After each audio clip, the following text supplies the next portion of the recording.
this process in order to reach a just solution on the basis of internationally recognized terms and resolutions.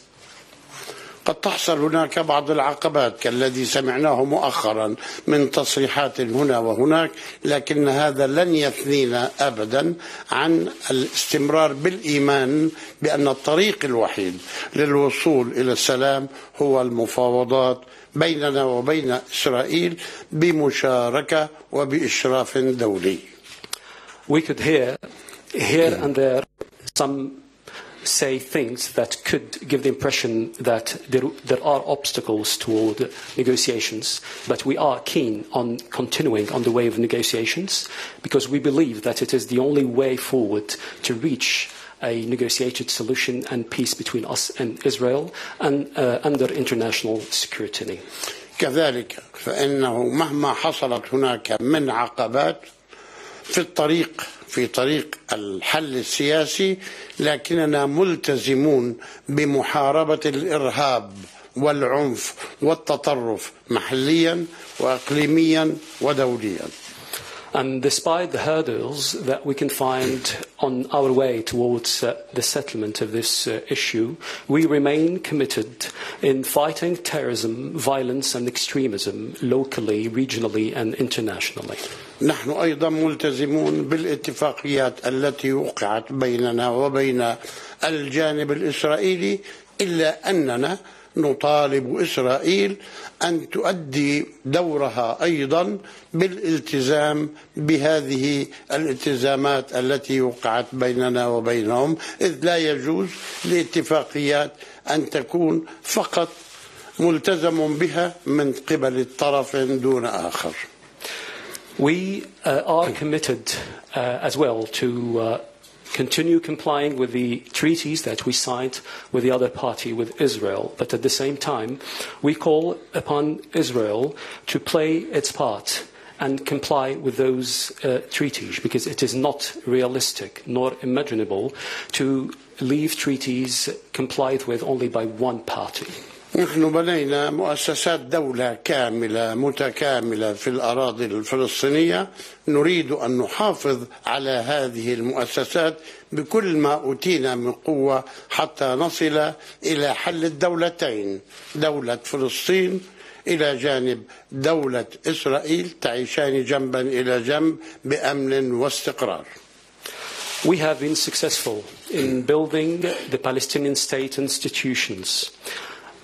We are willing to preserve and to protect those institutions in order for us to reach this two-state solution, the state of Palestine and the state of Israel living side by side in peace and prosperity. هناك قرارات أممية كثيرة في الجمعية العامة وحتى في مجلس الأمن، القرار الأخير 2334 نريد هذه وغيرها محفوظة في سجلات الأمم المتحدة.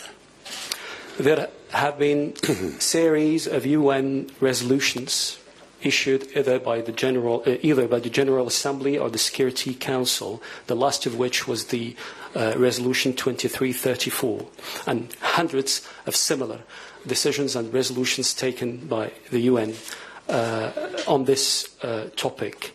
We call for the proper implementation of all those resolutions, and we cannot imagine that such resolutions remain just papers in the archives of the United Nations. ومع كل التقدير والاحترام لمواقف أوروبا التي نعتبرها صديقا أو شريكا حقيقيا للسلام في الشرق الأوسط، فإننا طالبنا ونطالب هذه الدول بأن دولة فلسطين إن الاعتراف لن يكون عقبة في طريق المفاوضات للوصول إلى سلام. We pay all due respect to the positions of the European Union.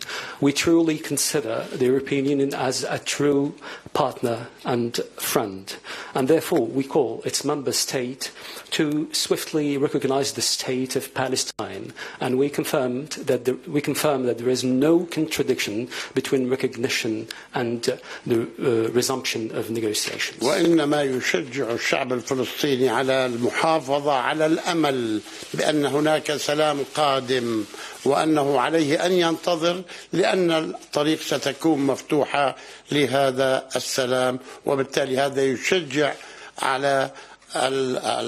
الناس على الاستمرار في التمسك بثقافة السلام التي نشرت بين الشعب الفلسطيني منذ زمن طويل. And this would encourage the Palestinian people to keep hoping for peace and to wait until peace is brought about. It will open the doors to peace, and it will encourage the Palestinian people to keep on abiding by the culture of peace that is his for generations. قضية الأونروا قضية هامة جدا. أنشئت الأونروا لمعالجة مشكلة اللاجئين الفلسطينيين منذ عام 1948، وهي تعلمهم وتربيهم وتقدم لهم كل دعم ممكن لاستمرار حياتهم. إن قطع المساعدات عن الأونروا يعني أحد أمرين: إما أن يترك هؤلاء الناس يواجهوا مصيرهم وحدهم وتتلقفهم منظمات الإرهاب، أو يهاجروا إلى دول لا تريد إما أن يترك هؤلاء الناس يواجهوا مصيرهم وحدهم وتتلقفهم منظمات الإرهاب، أو يهاجروا إلى دول لا تريد أحدا أن يهاجر إليها. And as for the question of financing the UNRWA, which was established in 1948 to provide basic services to the Palestinian refugees in many fields like education, for example, we believe that any attempt to cut financing to the UNRWA would have only two meanings: either to leave the Palestinian refugees on their own, to keep on their fate, maybe as victims to terrorism and extremist ideologies, or to call them to leave. الشعب الفلسطيني 13 مليون ليس لهم، لم يعترف بوطن لهم. إضافة إلى ذلك 6 مليون منهم لاجئون. لنجلس لنحل هذه المشاكل وبالنوايا الطيبة. Without a homeland are 13 million individuals, not to mention the 6 million refugees. So I believe that if we are really truthful and honest in seeking peace, we will find a solution forever. مشكلة المصالحة الفلسطينية، نحن مصممون على الوصول إلى مصالحة فلسطينية من أجل إعادة الوحدة بين الأرض والشعب الفلسطيني، على أساس أن تكون هناك دولة واحدة بقانون واحد بسلاح شرعي واحد، حتى نتمكن من تأسيس دولة فلسطين في قطاع غزة والضفة الغربية والقدس الشرقية العاصمة لدولة فلسطين. As for the intra-Palestinian reconciliation, we are determined to reunite our people and our land in order to bring about a single and unified state, a single and unified legislation, and a single legitimate army. This will make it possible for the state to exist